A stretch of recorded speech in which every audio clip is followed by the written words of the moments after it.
Okay, today is April 28th, 2020, and it's my What a Difference a Year Makes video from last year. I just finished watching it, and I'm going to give you a little tour of my garden this year, starting with the front door, and we'll start right here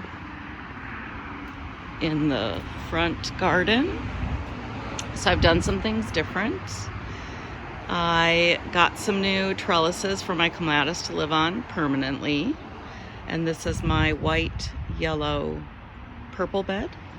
So I have purple pansies and petunias planted in the hay racks, but I'm trying to get things that are perennial to overwinter over there.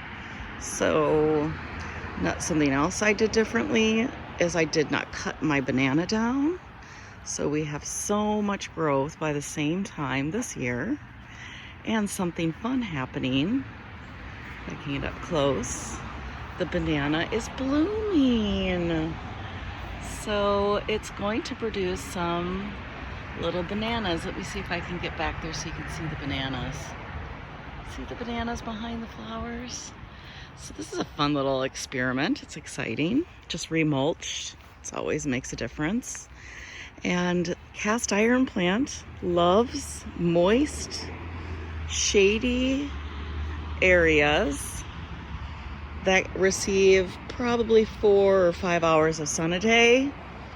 These cast iron plants, if you go back and look at last year's video, were tiny, and they are huge now, especially down there. And I still have the same things in. So we'll head back to the vegetable garden. That's made a transformation. Here is a view of it, the view that I see every day, the greenhouse. And I stained the beds so that it all looks uniform. And I've learned a lot in a year. I planted a lot of winter crops this year, and now the summer stuff is just going in. We have some basket tomatoes. Those are zucchinis. That's the end of the spinach. I planted tomatoes along this trellis this year. We have pineapple berries, strawberries in the back. These are single serving spaghetti squash that will climb the trellis. And up here, believe it or not, there are cucumbers that are going to grow up right there.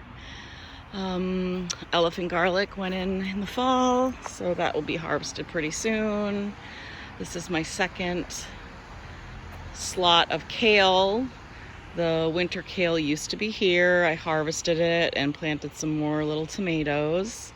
Here's the winter carrots that we've started pulling and eating. So we'll just pull and eat as we need. Here's the potatoes, and in the corner of the potato beds are broccolis. Then I have my summer carrots that are just starting to come up, along with some kohlrabi in the corner by the chives. And I just put in some little sweet peas, so we'll let them climb that little trellis right there. The mound garden looks completely different in April than it did last year. It's so well developed. I added a composter, my gorgeous greenhouse, of course, and then I planted trees. These are river birches all along the property line. So we'll go up to the Woodland Garden next and take a look at the changes. It's fun to look back at the videos. Couldn't believe how much it had changed. So I'll just kind of bring you over to the Hosta side. This is the side we share with Stella and Bob. And those are willows, dappled willows. So they'll get 10 feet by 10 feet. So that will fill in nice over there. That's a dogwood. Of course, I have my Yashishino cherry in there.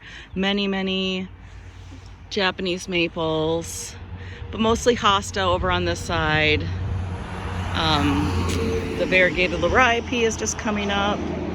All the hostas that I got for free, the green hostas that I planted last year in the video, made it. They look great. Here's that path to the hammock. Things are starting to fill in. I can't wait to see what next year's video looks like. We've added some things to the garden. We've got a little girl, a little globe. So this is the garden this year. The Gara, I have to say, is one of my favorites. And my peony is getting ready to bloom. We have some, here's the shaft of gold iris. Trying to find out the name for that purple one back there. And of course this beautiful magenta one. That little Japanese maple I started from seed, believe it or not, and look how cute it looks. Another thing we added since last year are all of the Ligustrums. So they continue on. I had to buy some little baby ones. And then there's Bob's Ligustrum. So we kind of have a consistency going across these 2 yards. And these were free. We went and dug them up. I had no idea that they were going to survive, but they did. I added some big river birches to the front yard. We'll go across the street. So here's the Ligustrums. They're just about to bloom. I'll do another tour when those are in bloom. Getting ready to put in some variegated Woodgelia, I think is how you say it. And that will have pink flowers. And then I started finding out the names for my irises. So that's William A. Satchel and what is it, Lacey Tutu? We have Prism View. That one's gorgeous. Then we have China Made.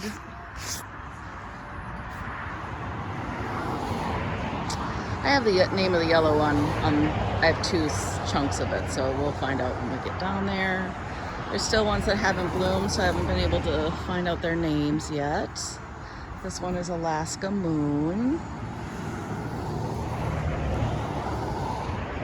Lent A. Williamson. It's kind of a weird name. Blue Sapphire is my periwinkle one that I love. No name on the white one. I can't find it, so I'll have to keep digging. And then I have Imogen Iris here. And we've planted a few more things. These are all Stella dOro, so that will look pretty in the summer. Then we have Dawn Reflection. That's a mystery one. I have the name of this one, I just haven't put up its plaque yet. It's that purple and white one, so cute. And then here is Mulberry Rose. This one hasn't bloomed, so I haven't been able to find out the name. And then that's Pleasant Peasant is that yellow one. And then another mystery. I think this is Crimson King, actually. So we're gonna go with that until I know more.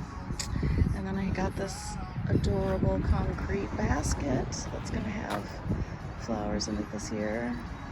And I'll give you a view of the front door, which I always love.